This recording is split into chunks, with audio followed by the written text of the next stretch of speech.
Hi, I'm Daniel Peters with Mystic Emeralds of Los Angeles, and we actually import Colombian emeralds to the United States, and we use them for the wholesale market. We sell them to jewelry people in Los Angeles and throughout the U.S., and then also too, we do create custom jewelry pieces with select emeralds that we think are very fine examples, and we sell those to clients that we have. Today, the purpose of this video is to actually discuss emerald treatment as they pertain specifically to Colombian emeralds. So obviously emeralds come from various parts of the world, from Zambia, from Brazil, from other places as well. And although some treatments of emeralds can be universal, there are regional differentiations. So because my focus is Colombia, we will be talking about Colombian emerald treatments. The reason we want to briefly discuss Colombian emerald treatments is because it's very relevant to the jewelry industry in the United States and Europe and Asia as well. And it's important to people in the jewelry industry, and it's also important to the final consumer. And so I think it's important that people know the realities, what to expect, what's within reason, what's not within reason, and that sort of thing.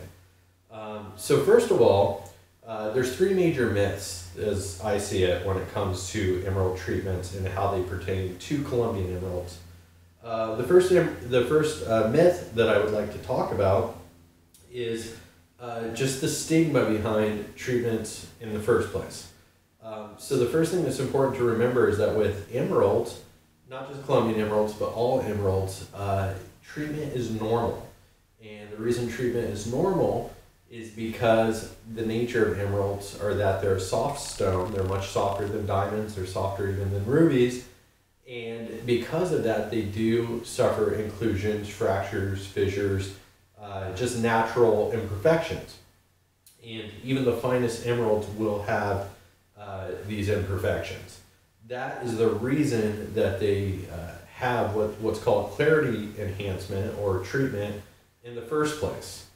Currently, treatments for emeralds is almost universal with emeralds coming out of Colombia. So they have treatment because they're susceptible to these fissures, to these inclusions, and it is universal among all Colombian emeralds. The second myth that I want to talk about is the myth that cedarwood oil is the only acceptable treatment for Colombian emeralds. Although it can be argued, and many people would state that cedarwood oil is the preferred treatment, and I understand that, and it's fine for people to have a preference, it is a misnomer to think that it's the only treatment or the only acceptable treatment, and in fact, as it turns out, it's very uncommon in this day and age. And a lot of people, when they think that they have an emerald, a Colombian emerald that's been treated with cedarwood oil, it actually has not been treated with cedar oil, and they are not even aware of that. Or if it has been treated with cedarwood oil and it comes out in the report as natural treatment, there's a good chance that it's actually a hybrid and that it is fused with some other sort of resin, artificial resin, or it could have been mixed too with something else like Canada balsam. So Canada balsam, lots of people think of this as a natural oil like cedarwood oil, but in fact it is a form of resin itself. The other thing to consider when it comes to the treatments and cedarwood oil versus non-natural or resin treatments is that the whole reason that resin treatments exist in the first place is because it's a technological advance. So again, it can be argued that perhaps the traditional method is better, but it's not as simple as cedarwood oil good, artificial resin bad. And one way to look at this is if you happen to be a car person, you may be aware of different motor oils. So when you have a new Mercedes-Benz, the oil that's called for in that car by the manufacturer, by Mercedes, is typically a synthetic oil, or it's a mix. And the reason for that is because the synthetic oil is now an improvement upon the older oils that used to be used in automobiles. And it can be seen that way with emerald treatments as well. So one reason they came out with artificial resins about 25, 30 years ago is simply because of the fact that cedarwood oil is not a permanent solution. Cedarwood oil will, from time to time, need re-oiling because essentially the oil wears out or exits the emerald, so it leaves the surface. And with the artificial resins, it is said that with some of these, that it's essentially a lifetime solution as long as the emerald is treated properly. An interesting resource I have here actually comes from, I can't specify, I'm not at liberty to specify the exact laboratory and the person who I spoke with. But I do have a letter here from a prominent gemologist at one of the major laboratories in Bogota, where he actually says to me in this message that for more than 25 years now, Colombian emeralds have not been treated with cedarwood oil. So I know that that may be controversial. I know that some people may argue that point, but as I said, this is a very influential person. This is someone who is very credible, and it's from one of the major laboratories in Bogota. I think in all likelihood, it's like I said, his point is probably that most of the treatments now are at the very least a hybrid, and that there's very few, if any, emeralds coming out that are only 100% cedarwood oil. A final myth here that I want to discuss is the lab reports themselves, and the assumption that only a lab report indicating no treatment, insignificant treatment, minor treatment, or the like is acceptable, and anything that is moderate treatment or anything that's more than insignificant treatment is unacceptable. And the fact of the matter is that a moderately treated emerald is not necessarily worse and not necessarily better than a treatment that is not an emerald that is not moderately treated. So what I mean by that is that essentially it's almost an irrelevant point. Now again, some people will argue with that. There's consumers who may insist on only having an emerald that has a very minor level of treatment, but in terms of the classical parameters by which emeralds are judged in terms of color, clarity, size, carat weight, the treatment is almost of no consequence. And it may seem counterintuitive because the whole idea of the treatment is to enhance the clarity, and clarity is one of the key measures, one of the 4 C's as they say. But the point is that the clarity is not essentially changed or altered that much by a clarity enhancement treatment.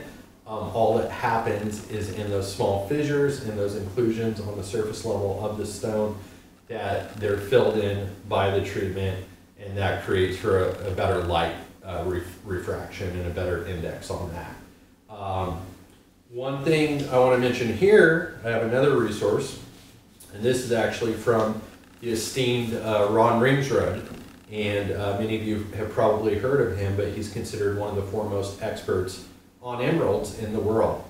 Unlike me, Ron is both a gemologist, coming from GIA originally, and I know that he still lectures there, and he's also a very noted emerald broker. So admittedly, I'm only the latter. I buy and sell emeralds, and I do not have that formal background. But I think it's important to note that Ron, who does have that background and who is very, very well known both in academia and in the business community, he actually verifies many of these things that I'm saying. And he has an article that came out in 2014 where he's talking about trends in emeralds, and he's talking about the treatments of emeralds, and he essentially says exactly what I'm saying, that neither the type of treatment nor the level of treatment is as critical as many people think. Again, for some people it may affect value, but that the value of emeralds really comes in the color, cut, how they look, and kind of the intrinsic beauty that's involved with that emerald. So where does that leave us? The conclusion here is that though many people in the jewelry industry are concerned about emerald treatments, the fact of the matter is that the majority of the time, neither the type of treatment nor the level of treatment is of that much consequence, with very, very few exceptions. There are exceptions, but it's unusual. And with that said, we do have to disclose that as reputable people in the community and as people with integrity. Of course, we do have to disclose the treatments, and that's what these lab reports are for, and they're very good for that. But otherwise, it's important that we not get too hung up on them, and it's important that we educate our customers on what really matters when it comes to emeralds that are of high quality. As a final note, one thing that I've found that I would like to bring up is that many of the consumers I work with are familiar with working in the estate jewelry markets. So some of the auction houses work a lot with estate jewelry. Some of the stores in Los Angeles and other places work with estate jewelry.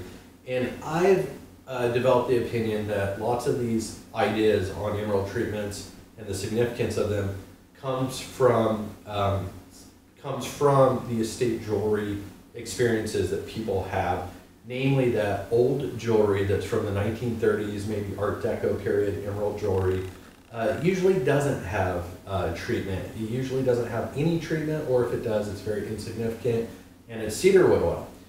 So because a lot of professionals in the jewelry business work with so much estate jewelry, particularly with emeralds and colored stones, they develop this theory that that's the norm or that's what's appropriate, and that anything outside of that is the exception. When in reality, the exception actually is not to have treatment. And it's important to note that with new, so-called new emeralds coming out of Colombia now, and emeralds that have come out of Colombia within the past 25, 30 years or longer, all of them have treatment now, and most of them have treatment that is not cedarwood oil, but that is some sort of resin, which some people consider a no-no. So please keep that in mind when you're talking to your customers, especially if you're working with people who are used to real or estate jewelry. Keep in mind that they may have a somewhat skewed view just based on their personal background. If you have any questions for me, I'd love to address those.